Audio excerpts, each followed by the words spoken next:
Hello everyone, আসসালামু আলাইকুম।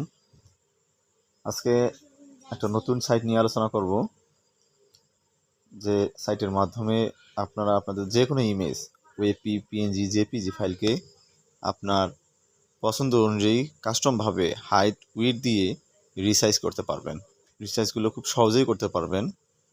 তো দেরি না করি চলেন আমরা চলে যাই সেই সাইটে। এখন যে কোনো একটা ব্রাউজার ওপেন করতে হবে। সেই ব্রাউজারের সার্চ বক্সে লিখতে হবে imageresizer.com।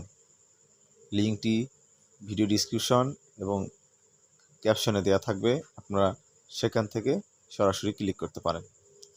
তো এটা হলো ইমেজ রিসাইজার ওয়েবসাইট। এখানে আপনারা image resize, image cropping, image compress সকল কাজ এখানে খুব ইজিভাবেই করতে পারবেন।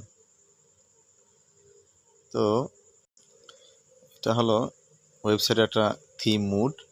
আপনি ওয়েবসাইটে গিয়ে কোন মুডে দেখতে চান, লাইট মুড না ডার্ক মুড, সেটা আপনি আপনার ইচ্ছা মতো ব্যবহার করতে পারেন।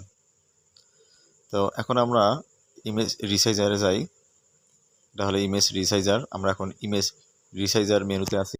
ইমেজ রিসাইজারে ক্লিক করে নিচে সিলেক্ট ইমেজ থেকে আপনি যে কোনো একটা ইমেজ সিলেক্ট করে আপলোড করতে হবে, হোক সেটা পিএনজি, জেপিজি অথবা ওয়েবপি। আমরা ইমেজ সিলেক্ট করলাম এবং সঙ্গে সঙ্গে এটা আপলোড হয়ে গেল। আপলোড হওয়ার পর এখানে কিছু অপশন আসছে। উপরে আছে রিসাইজ, ক্রপ, ফ্লিপ এবং রোটেট।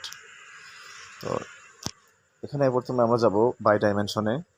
এখানে দেখাচ্ছে যে এখানে যদি 800 উইডথ দেওয়া হয় তাহলে 565 হাইটটা অটোমেটিক ক্যালকুলেশন করে নিচ্ছে। তো আমরা চাচ্ছি এটা কাস্টমভাবে সিলেক্ট করব। সেক্ষেত্রে আমাদের যা করতে হবে, নিচে লক অ্যাসপেক্ট রেশিও একটা চেকমার্ক করা আছে, আমরা এই চেকমার্কটা তুলে দেব। তাহলে আমরা উইডথ এবং হাইট কাস্টমভাবে দিতে পারবো। তারপরে নিচে আবার আছে ব্যাকগ্রাউন্ড ফিল। এটা হচ্ছে যদি এই ব্যাকগ্রাউন্ড ফিলটা চেকমার্ক করা থাকে তাহলে আপনি যখন ইমেজ রিসাইজ করে আপনার ডকুমেন্ট ইমেজটি আপলোড করবেন তখন এর একটা অটোমেটিক দুই সাইড দিয়ে একটা ব্যাকগ্রাউন্ড পেয়ে যাবে, যেটা ভালো দেখাবে না। আপনি যে কোনো কালার সিলেক্ট করতে পারেন যদি আপনার প্রয়োজন হয়। আমরা ব্যাকগ্রাউন্ড ফিলটা তুলে দিব। এরপর এখানে আছে টার্গেট ফাইল সাইজ। এটা হলো আপনি আপনার ইমেজটি কত কেবি অথবা কত এমবির মধ্যে ডাউনলোড করতে চাচ্ছেন। আপনি যত কেবি বা যত এমবি ডাউনলোড করতে চাচ্ছেন সেটা আপনি কাস্টমভাবে এখানে লিখে দিবেন। এরপরে আপনি অ্যাজ পার্সেন্টেজেও আপনি ওই কাজটা সেট করে রাখতে পারেন।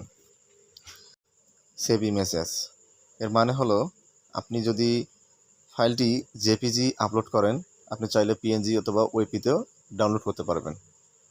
এবং যদি ইমেজটি আপনার জেপিজি থাকে সেক্ষেত্রে অরিজিনাল সিলেক্ট করে দিলে ওটা জেপিজিতেই অটোমেটিক ডাউনলোড হবে। এখানে আমাদের সব সেটিং শেষ করা হয়েছে। এখন আমরা রিসাইজ ইমেজে ক্লিক করব। রিসাইজ ইমেজে ক্লিক করার সঙ্গে সঙ্গে আমাদের ইমেজটি কিন্তু রিসাইজ হয়ে গেছে। এই যে এখানে দেখেন আপনারা এখন ডাউনলোড করতে পারবেন। এখানে অরিজিনাল দেখেন, অরিজিনাল ইমেজ কী ছিল 465 কিলোবাইট, আর আমরা যেটা চেয়েছি 400 কেবি, তার নিচে 400 কেবি অলরেডি হয়ে গেছে এবং আমাদের আউটপুট হাইট ওয়েট 800x800। এখন ডাউনলোড ইমেজে ক্লিক করলে আমাদের ইমেজটি ডাউনলোড হয়ে যাবে। আপনি দেখতে পারেন যে আপনার ইমেজটি রেজলিউশনও হাই এবং আপনি কাস্টমভাবে যে হাইট উইডথ দিয়েছিলেন ঠিক সেভাবেই ফাইলটি ডাউনলোড হয়ে গেছে। আমি অনেকগুলো সাইট ট্রাই করে এটাই আমার কাছে খুব ভালো মনে হয়েছে, তাই আপনাদের কাছে শেয়ার করলাম। তো এখন আমরা দেখব ইমেজ কম্প্রেসর, মানে 5 এমবি বা 10 এমবির ইমেজকে কীভাবে 1 এমবি 2 এমবিতে কম্প্রেস করা যায়, ছোটো করা যায়, আমরা সেটাই দেখব। এখান থেকে মেনুতে আমরা ইমেজ কম্প্রেসরে ক্লিক করব। ঠিক একইভাবে পূর্বের ন্যায় সিলেক্ট ইমেজ থেকে আমরা যে কোনো একটা ইমেজ সিলেক্ট করে নিব। এখন আমরা এখান থেকে একটা ইমেজ সিলেক্ট করব। আমি যে ইমেজটি সিলেক্ট করব সেটা হচ্ছে 350 KB। তো আমরা এই ইমেজটাকেই সিলেক্ট করলাম, সঙ্গে সঙ্গে এটা আপলোড হয়ে গেল। ইমেজটি আপলোড হওয়ার সঙ্গে সঙ্গে আপনাকে প্রথমে কোয়ালিটির দিকে লক্ষ্য রাখতে হবে, কারণ কোয়ালিটি ভালো না থাকলে আপনার ইমেজটি ভালো হবে না। সো তারপরে আপনি কত কিলোবাইটের মধ্যে ইমেজটি আপলোড করতে চান সেই কিলোবাইট সিলেক্ট করে অ্যাপ্লাই করতে হবে। অ্যাপ্লাই করার সঙ্গে সঙ্গে কম্প্রেস লোডিং দেখাচ্ছে এবং একটু পরেই কম্প্রেস কমপ্লিট হয়ে যাবে। দেখেন কম্প্রেস কমপ্লিট হয়ে এটা 350 কিলোবাইটের ইমেজটি 289 কিলোবাইটে কম্প্রেস হয়ে গেছে।